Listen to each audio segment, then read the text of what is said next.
मेरी भाभी के शरीर में इतनी गर्मी थी कि उनके शरीर की प्यास कभी न मिटती। मेरे भाई जब भी काम से घर आते तो उनके आते ही वो उन्हें कमरे में ले जाती और 3 से 4 घंटों तक करती ही रहती थी। एक बार मेरे भैया का दुर्घटना में देहांत हो गया। उसके बाद मेरी भाभी रोज कई लड़कों को घर पर बुलाती। एक दिन शरीर में हट्टा कट्ठा आदमी मेरी भाभी के पास आया। जब भाभी उसे कमरे में ले गई तो उसने भाभी को, मेरा नाम आरजू है। मेरे माँ पापा हमारे बचपन में ही गुजर गए थे। तब से मेरे भैया ने ही मेरा पालन पोषण किया। पढ़ाई लिखाई से लेकर खाने पीने तक किसी भी चीज की कमी मुझे आज तक महसूस नहीं होने दी। मैं तो अपने बड़े भाई को ही अपना सब कुछ मानती थी। अब मेरा भैया एक अच्छी जॉब करने लग गए थे। हमारे रिश्तेदारों ने हमारी शादी की चर्चा करना शुरू कर दी थी। मेरे मामा जी अक्सर हमारे घर आते और कहते कि अब तुम दोनों के रिश्ते की बात चला दूंगा। मैं, शादी की उम्र हो चुकी है तुम्हारी। तभी मेरे भैया ने कहा कि मैं शादी कर लूंगा, लेकिन मेरी छोटी बहन की शादी अभी नहीं करूंगा, क्योंकि इसे अभी नौकरी करनी है। अभी तो इसकी ग्रेजुएशन ही कंप्लीट हुई है। इसके बाद इसे नौकरी की तैयारी में लगा दूंगा ताकि अपने पैरों पर खड़ी हो जाए। उसके बाद ही इसकी शादी के बारे में सोचेंगे। मेरे मामा जी अक्सर भैया को समझाते थे कि साथ में ही शादी कर लो, तुम्हारी भी फिक्र मिटेगी और कल को पता नहीं तुम्हारी होने वाली वाइफ किस स्वभाव की होगी।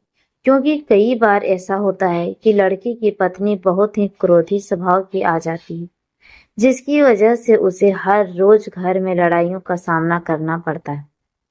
लेकिन भैया ने मामा जी की एक भी ना मानी और कहा कि मैं अपनी बहन को जब तक उसके पैरों पर खड़ा ना कर दूं, तब तक मैं उसकी शादी नहीं करूंगा।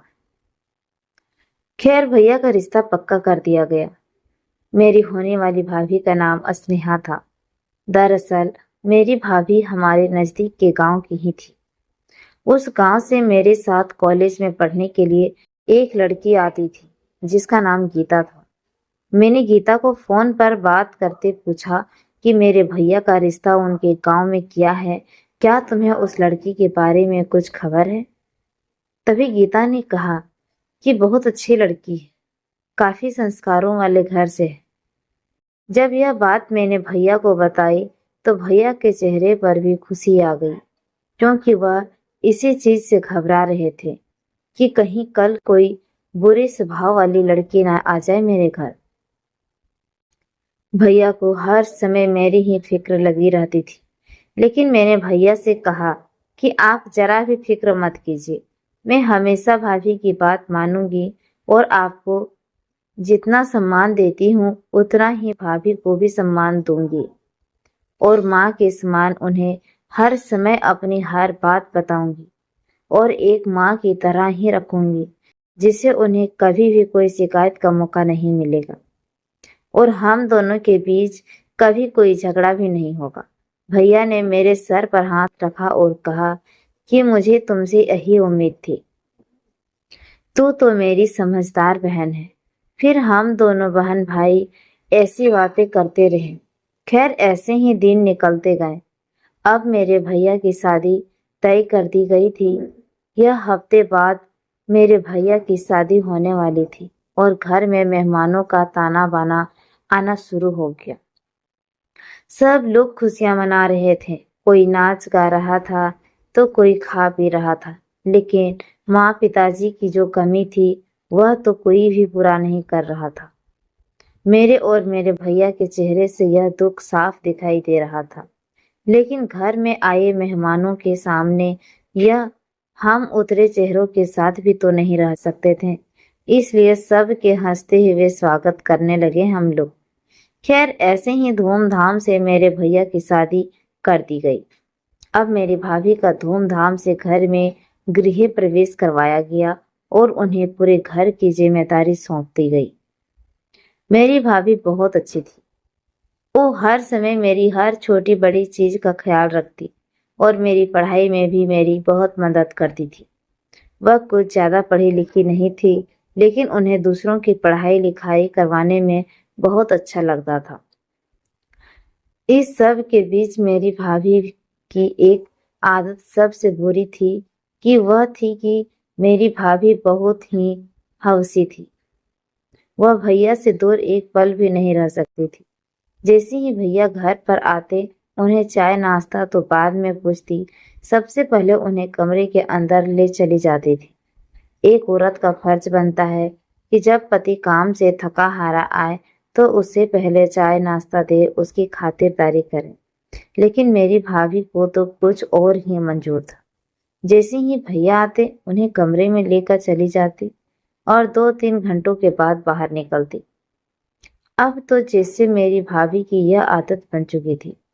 मेरे भैया को यह सब पसंद नहीं था, लेकिन फिर भी वह भाभी के आगे मजबूर थे, क्योंकि वह एक पति ठहरे थे। जो जब एक पति अपनी पत्नी को खुशी नहीं दे पाता, तो वह रिश्ता ज्यादा दिन तक नहीं टिक पाता है। खैर, यही सोचकर मेरे भैया भी इन सब चीजों को बर्दाश्त कर रहे थे। लेकिन मुझे भाभी की यह आदत बिल्कुल भी अच्छी नहीं लगती थी। कोई औरत इतनी हवसी कैसे हो सकती है? अब मुझे इतनी तो समझ थी कि उनके बीच क्या हो रहा है, क्योंकि अब मैं ग्रेजुएशन कंप्लीट कर चुकी थी और आगे नौकरी की पढ़ाई करती थी। मुझे सब पता था कि एक पति पत्नी के रिश्ते में क्या होता है, लेकिन मैं चाहकर भी कुछ नहीं कर पाती थी, क्योंकि मैं भाभी को यह सब बातें नहीं बोल सकती थी। क्योंकि अगर मैं बोलती तो मुझे जरा भी शोभा नहीं देता। फिर यही सब सोचकर मैं चुप रहती है। लेकिन मेरी भाभी कहाँ समझने वाली थी। फिर मेरे अपने मन को समझा लिया कि हो सकता है कि ऐसा करना सही है। इन दोनों का पर्सनल मैटर है, मुझे इनके बीच नहीं पड़ना चाहिए। इसलिए मैं खुद भैया के आने का इंतजार करती। जैसे ही भैया आते, उन्हें जल्दी से चाय नाश्ता दे देती और उनके पुराने कपड़े निकाल देती और ऑफिस के कपड़े धोने के लिए डाल देती थी मैं। और जैसे ही भाभी किचन से फ्री होती, तो भैया को कमरे के अंदर लेकर चली जाती थी। मुझे बहुत दुख होता था कि कोई औरत इतना कैसे गिर सकती है, लेकिन फिर भी खैर, मैं अभी मजबूर थी। खैर, ऐसे ही दिन निकलते जा रहे थे। अब तो जो हमारे घर पर दुखों का पहाड़ टूटने ही वाला था, उसका अंदाजा तो ना किसी ने लगाया था और ना ही कोई लगाने वाला था, क्योंकि मेरा भैया ही थे जो एकमात्र मेरा सहारा थे। माँ पापा के जाने के बाद भैया ने ही मेरी माँ पापा का सहारा फर्ज अदा किया था। और भाभी की ऐसी आदतों के आगे मैं सिर्फ भैया के लिए ही चुप थी। लेकिन अब तो भगवान को कुछ और ही मंजूर था। एक दुर्घटना अंदर मेरे भैया की मौत हो गई और अब तो पूरा घर हमारा पलट चुका था। मैं अपने भैया को चाह कर भी भुला नहीं पा रही थी और ना ही उसे वापस ला पा रही थी। लेकिन मेरी भाभी ने तो सिर्फ उनकी 13वीं तक का ही शौक मनाया। उसके बाद वह अपने शरीर की गर्मी के कारण तिलमिला उठती। मुझे भाभी पर बिल्कुल भी ऐसा विश्वास नहीं था कि वह भी कभी ऐसा कर बैठेगी। अब तो वो अपने शरीर की गर्मी के चलते रोज नए नए लड़कों को घर पर बुलाने लगी। मुझे तो बहुत डर लगता था कि पता नहीं भाभी इतने लड़कों को घर पर बुलाती है और मैं भी तो अकेली ही रहती हूँ। अब मैं भाभी के साथ खुद को बिल्कुल भी सुरक्षित महसूस नहीं कर रही थी। इसलिए जैसे ही शाम का समय होता या दरवाजे की घंटी बजती, मैं झट से अपने कमरे में जाकर बैठ जाती थी और अंदर से कुंडी लगा लेती थी। जब तक वह लड़के घर से बाहर नहीं चले जाते, तब तक मैं अपने कमरे से बाहर ही नहीं निकलती थी। भाभी जिन लड़कों को बुलाती थी, उन लड़कों ने आज तक मुझे नहीं देखा था। अब तो मेरी भाभी ने सारे रिश्तों को पूरी तरह शर्मसार कर दिया था। रोज नए नए लड़कों को बुलाती, कभी दो दो लड़कों को इकट्ठे ही बुला लेती थी। लेकिन उनकी यह सिर्फ अपने शरीर की गर्मी के कारण ही था। वह एक भी पैसा नहीं लेती थी। अब तो हमारा घर भी चलना मुश्किल हो गया था, क्योंकि भाभी को अपनी हवस के आगे और कुछ भी नहीं दिखाई देता था। बस वह तो लड़कों को बुला लेती और लड़के आते तो भाभी के लिए कुछ ले आते, जिससे वह खाकर अपना गुजारा कर लेती थी।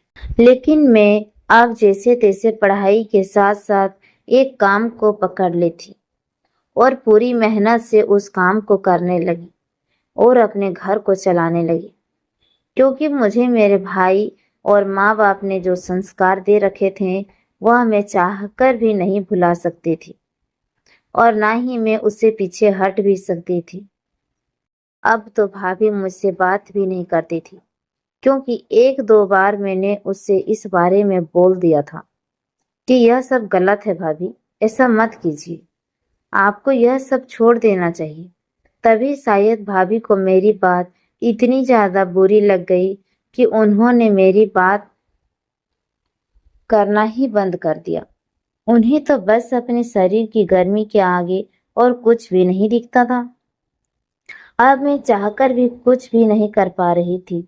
मैं उन्हें घर से बाहर भी नहीं निकाल सकती थी, क्योंकि जमाना क्या कहता मुझ पर कि भैया चल गए तो बहन भी बेशर्म हो गई, मालकिन हो गई है बहन। लेकिन लोगों को शायद मेरी भाभी की असली सच्चाई पता नहीं थी। अब तो उन्होंने पूरे घर को जैसे धंधा ही बना दिया था।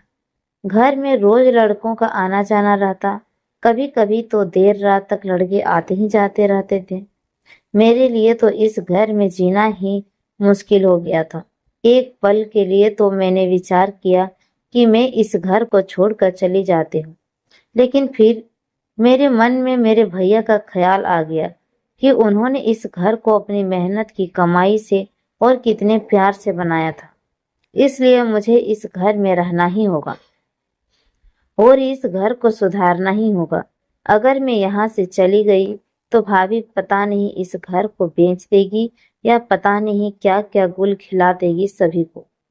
खैर, यही सब सोचकर मैं इन्हीं कोशिशों में पूरा दिन रात लगी रहती थी कि भाभी को किस तरह सही लाइन पर लाया जाए, उन्हें सही दिशा दिखाया जाए, उन्हें किस तरह समझाया जाए। मैंने हर समय उन्हें हर तरह से समझाने का प्रयास किया, लेकिन उन्हें अपने शरीर की गर्मी के आगे और कुछ भी सुनाई नहीं देता था और ना ही दिखाई देता था। मैंने तो यहाँ तक बोल दिया था कि भाभी आप दूसरी शादी कर लीजिए, मुझे कोई एतराज नहीं है, लेकिन यूं लड़कों को घर पर बुलाना बिल्कुल भी अच्छी बात नहीं है और हमारे समाज में और हमारे परिवार में यह जरा भी शोभा नहीं देता है। आप भी तो एक संस्कारी परिवार से हैं। लेकिन भाभी को मेरी बातें बहुत ज्यादा चुभती थी। कभी कभी तो मुझे कुछ गलत ही बोल देती थी, लेकिन फिर भी मैं सब कुछ सहन कर लेती। खैर, ऐसे ही दिन निकल रहे थे हम दोनों का। एक रोज मैं अपने काम से आ रही थी तो मेरी पुरानी सहेली मुझे मिल गई। उसने मुझे कहा कि तुम्हारे भैया की मौत के बाद तुम्हारे तो घर का हालात ही बदल गया होगा। तभी मेरी समझ में नहीं आया कि इसे भाभी की घटना के बारे में कैसे पता चला। तभी मैंने उससे बात को घुमाकर पूछना चाहा कि तुम्हें यह सब कैसे पता चला। तभी वह कहने लगी कि एक रोज मेरे भैया अपने दोस्तों के साथ बात कर रहे थे कि अंकित की पत्नी यह सब धंधा करती है। अगर तुम्हें कभी भी इन सब की जरूरत पड़े तो तुम वहां पर जा सकते हो। और जब उससे पूरी बात की तब मुझे समझ में आया कि वह तो तुम्हारी भाभी के बारे में ही बात कर रहे हैं। मुझे अपनी सहेली की बात सुनकर बहुत ज्यादा दुख हुआ।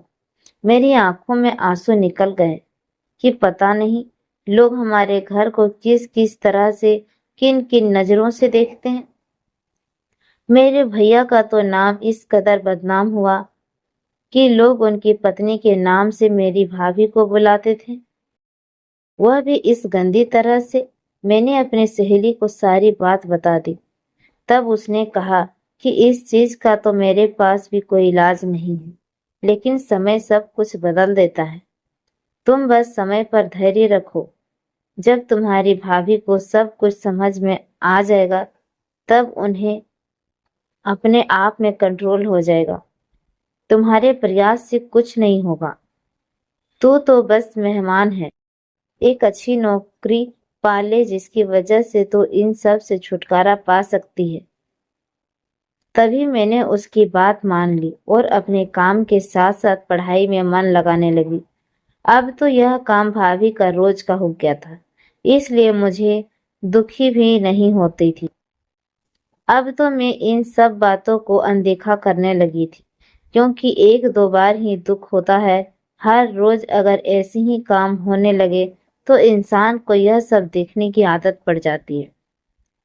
लेकिन मैं अपने आप पर इन्हीं सब के बीच बहुत गर्व महसूस करती थी कि मुझे मेरे माँ बाप और भाई ने इतने अच्छे संस्कार दिए हैं कि जो काम इस घर में होता है वह सब देखने के बावजूद भी मैं अपने मन को बिल्कुल भी नहीं डोलने देती और हमेशा एक संस्कारी लड़की ही बन कर रहती हूँ। खैर, इसी सोच के साथ मेरे चेहरे पर एक मुस्कान आ गई और मैं सोचने लगी। साथ ही मैं सोने चली जाती हूँ। 2-3 दिन बाद मैंने देखा कि हमारे घर पर एक हट्टा-कट्टा आदमी आता है, जो बड़ी-बड़ी मूंछों वाला और शरीर में हट्टा-कट्टा लंबा और काले रंग का होता है। मेरी भाभी उसे बिना कुछ बात के सीधा अपने कमरे में लेकर चली जाती है। थोड़ी ही देर बाद जब वह दोनों बाहर निकलते हैं, तो मेरी भाभी का हुलिया खराब होता है। वह तो मानो जैसे रो रही हो, ऐसे निकलती है। वह आदमी घर से बाहर चला जाता है और मेरी भाभी गुमसुम बैठ जाती है। अब मुझसे रहा नहीं गया। मैं उसके पास जाकर उसके कंधों पर हाथ रखते हुए पूछने लगी कि क्या हुआ भाभी, सब खैर है ना? तभी भाभी ने मेरी तरफ नहीं देखा और उठकर सीधा अपने कमरे में चली गई। मुझे तो कुछ भी समझ नहीं आ रहा था। फिर मेरे मन में ख्याल आया कि हो सकता है कि उस इंसान ने भाभी को कुछ ज्यादा ही तंग कर दिया हो, जिसकी वजह से भाभी की यह हालात हो गई। खैर, मैंने इस बात को ज्यादा नहीं सोचा और अपने कमरे में चली गई। दूसरे दिन फिर से वही आदमी आता है और भाभी के साथ कमरे में चला जाता है। थोड़ी ही देर बाद जब वापस आता है तो भाभी पहले दिन की तरह हरकत करती है। उनकी आंखों में आंसू होते हैं। लेकिन आज मुझे पूरा पक्का शक हो गया था कि भाभी के साथ कुछ जरूर गलत हो रहा है, जो वह नहीं चाहती है वह उसके साथ हो रहा है, क्योंकि उनके चेहरे से वह दुख साफ दिखाई दे रहा था, जो सिकन उसके चेहरे पर उस आदमी के आने के बाद होती है। वह सिकन आज तक मैंने भाभी के चेहरे पर नहीं देखी। लेकिन मैंने भाभी से बहुत बार पूछने की कोशिश की, लेकिन उन्होंने मुझे कुछ भी नहीं बताया और सीधा कमरे के अंदर चली जाती थी। बस इतना ही बोलती थी कि मुझे शर्म बहुत आ रही है। मुझे समझ नहीं आ रहा था। फिर मेरे मन में ख्याल आया कि शायद भाभी को अपनी गलतियों का एहसास हो गया होगा। लेकिन फिर मैंने सोचा कि अगर एहसास होता तो यह रोजाना उस आदमी को क्यों बुलाती? आखिर इस आदमी और भाभी के बीच ऐसा क्या होता है जिसके बाद इतना सब बदलाव हो जाता है? फिर मैंने यही सब देखने के लिए एक दिन भाभी के कमरे में छुप कर देखने का प्लान बनाया और दूसरे दिन उस आदमी के आने से पहले मैं भाभी के कमरे में जाकर छुप कर बैठ गई। उसके बाद भाभी तब उस आदमी को कमरे के अंदर लेकर आई और उसके बाद जो मैंने देखा उसे देखकर तो मेरी रूह कांप उठी। मैंने देखा कि भाभी और उस आदमी के बीच तो ऐसा कुछ भी नहीं हो रहा है। वह आदमी तो भाभी के सर पर हाथ रखते हुए भाभी को कुछ बता रहा है, लेकिन मुझे कुछ भी साफ साफ सुनाई नहीं दे रहा था। अब मुझसे रहा नहीं गया और मैं झट से बाहर निकल गई। मुझे वहां अचानक देखकर वह दोनों घबरा गए। तभी मैंने पूछा कि क्या बात है? मेरी भाभी जिस काम के लिए यहाँ पर लोगों को बुलाती है, आप दोनों तो वह काम कर ही नहीं रहे हो। आखिर आप दोनों के बीच क्या चल रहा है? तभी भाभी ने मेरे सामने हाथ जोड़ लिए और कहा कि मुझे माफ कर दो। मैं अपने शरीर की गर्मी के अंदर इतनी अंधी हो गई थी कि मुझे जरा भी ख्याल नहीं रहा कि अच्छा बुरा क्या होता है। भला तो इस इंसान का तभी है मैं कुछ समझ नहीं पाई। तो वह आदमी बोला कि दरअसल बेटी, मेरी पत्नी भी इन सब कामों में पड़ गई थी। मैं जिंदा होते हुए भी उसको नहीं रोक पा रहा था। तब से मैंने सोचा कि जो औरत इस काम में जाएगी मैं उसे रोकूंगा और उसे समझाऊंगा। तभी मुझे जब आपकी भाभी के बारे में पता चला कि वह इन सब कामों में पड़ी हुई है, तो मैंने उन्हें समझाने का प्लान बनाया और इसके घर पर आ गया। एक दिन मैंने इन्हें बहुत ही खूबी और गहराई से समझाया कि इनके दिल पर मेरी सारी बातें जा लग गई हैं और इन्हें सब कुछ समझ में आ गया। तब से मैं रोजाना इनके समझाने के लिए ही इसके घर पर आता हूँ। तभी भाभी कहने लगी कि हाँ, इस आदमी ने मेरी आंखें खोल दी। अब तो मुझे उस आदमी के ऊपर गर्व हो रहा था। जो काम कोई नहीं कर पाया वह उस आदमी ने कर दिया। मैंने उस आदमी के सामने अपने हाथ जोड़ लिए और कहा कि आपको बहुत बहुत धन्यवाद। तभी भाभी की भी नजर शर्म से झुक गई। मैंने भाभी का हाथ पकड़ा और कहा कि गलतियां इंसान से होती है। अब आप अगर सही रास्ते पर आ जाती हैं तो अच्छे से जीवन जी सकते हैं। तो आपकी सारी गलतियां भुलाई जा सकती हैं। तभी भाभी ने मुझसे वादा किया कि आज के बाद मैं ऐसी कोई भी काम नहीं करूंगी और मैं ऐसे अच्छे अच्छे काम करूंगी जिससे तुम्हारे भैया और सबका नाम रोशन होगा, ना कि उनका नाम बदनाम होगा। तभी उस आदमी ने हम दोनों के सर पर हाथ रखा और कहा कि मेरा काम तो हो गया बेटी, अब आप दोनों अपने जीवन में खुश रहो। इतना कहकर वह आदमी चला गया। अब मेरे चेहरे पर वह मुस्कान थी जो मैं वर्षों से देखने को तरस गई थी। अब मेरी भाभी पूरी तरह से बदल चुकी थी। हम दोनों ने मिलकर हमारे पूरे घर को एक अच्छा आशियाना बना दिया और अपने भैया के नाम को आगे बढ़ाने में लग गई। दोस्तों, यह थी हमारी आज की कहानी। तो मैं उम्मीद करती हूँ कि आपको आज का स्टोरी बेहद पसंद आई होगी। तो दोस्तों, अगर आप हमारे चैनल पर नए हैं तो प्लीज चैनल को सब्सक्राइब कर वीडियोस को शेयर जरूर कीजिएगा। हम आपसे फिर मिलेंगे एक ऐसी ही दिलचस्प कहानी के साथ। तब तक के लिए टेक केयर।